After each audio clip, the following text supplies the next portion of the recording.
কলতান আমাদের ইনসাফ যাত্রা চলতে চলতেই যেদিন আমরা দার্জিলিং থেকে বেরিয়ে আসছিলাম ওই চা বাগানের ভিতর দিয়ে রাত্রেবেলায় সেই যে ঘোষপুকুরের মুখটা ইয়ে যে হলো, হ্যাঁ জলপাইগুড়ি না ঘোষপুকুর মেডিকেল কলেজ থেকে বেরিয়ে এলাম দিনাজপুরের সেই রাস্তায় ঢুকছি, ওই যে মেয়েটা মুখে উড়না জড়িয়ে এলো, কয়েকজন লোক দুবার পরপর গ্যাং রেপ করেছে, হ্যাঁ গ্যাং রেপ করার পরে এখনো তারা বিচার পায়নি। আচ্ছা এই ঘটনাগুলো তো প্রচুর অজস্র এরকম ঘটনা আছে। এবং শুধু বিচার পায়নি তা নয়, ওইখানে তৃণমূল ওকে নির্যাতন করলো, বিজেপির এমএলএ তার একদিন খোঁজ পর্যন্ত নেয়নি। তারপর কুশমন্ডিতে সেই যে রাত্রিবেলা গেলাম, কল্পিত ধর্ষণ দুবার এবং বিজেপির সাহায্য সহযোগিতা আছে। তারপর ওই যে গেলাম কুশমন্ডি, সেখানে পালং শাক দিয়ে ভাত খাইয়ে দিচ্ছে 4 টাকা 48 পয়সা মিড ডে মিল। রাত্রেবেলায় সান্ধ্য বৈঠক করলাম দাওয়াতে গিয়ে বসে, হ্যাঁ হ্যাঁ হ্যাঁ এরকম তো অজস্র আছে উদাহরণ। রাত্রেবেলায় যখন ঝাড়গ্রাম নেতাই এই রাস্তা দিয়ে যাচ্ছি, মানে হাজার হাজার মানুষ জনস্রোতের মতন চলে এলো, অথচ যারা জেলে রেখে দিয়েছিল তারা কিন্তু জেলে, আর আমাদের কমরেডরা কিন্তু বাইরে লড়াইটা করে দেখিয়ে দিল। ঝাড়গ্রামে সেই শালকুশরণের লাশ পড়েছিল, তার সামনে দিয়ে হেঁটে আসার সময় আম গাছটার নিচে ওর মা কিন্তু এলো। হ্যাঁ হ্যাঁ।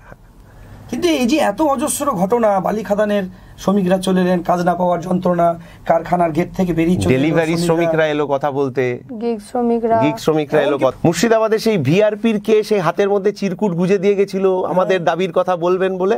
হ্যাঁ, আর ওই যে আমাদের কিছু যারা প্রতিবন্ধী মানুষ তারাও সাহায্য করলো।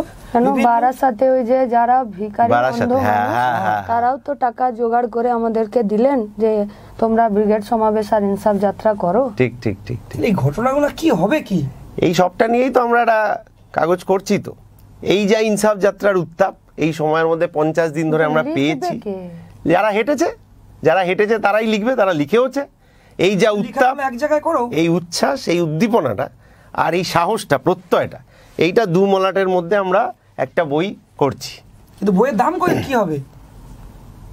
দাম হবে, শোনো, আমরা একটা ইনসাফ যাত্রার ডায়েরি করি, যা দাম হবে হোক, যত দামই হোক, 7 জানুয়ারি ব্রিগেডের মাঠে দাম যা হবে অর্ধেক করতে হবে, এত দামে দেওয়া যাবে না। 7 জানুয়ারি এটাই আমাদের আকর্ষণ, 50 টাকায় দেওয়া হবে ব্রিগেডের মাঠে। যারা এই লড়াইয়ের উত্তাপ সংগ্রহ করতে চান তারা 50 টাকা সংগ্রহ করবেন। ইনসাফ যাত্রার ডায়েরি ব্রিগেডের মাঠে আমরা উদ্বোধন করব, এবং ইনসাফ যাত্রার ডায়েরি 7 জানুয়ারি পর্যন্ত গোটা রাজ্যের মানুষ, যারা রাজ্যের প্রতি কোনায় ঘটে যাওয়া নাইনসাফির কথা যারা হেঁটেছে, যারা জানে, তাদের লেখনীতে জানতে চান, তারা 50 টাকায় এই বই সংগ্রহ আমাদের কাছ থেকে করে নিন। ব্রিগেডের সমাবেশে করবেন 7 জানুয়ারি আনুষ্ঠানিক প্রকাশ ব্রিগেডের মাঠে, ইনসাফ যাত্রার ডায়েরি।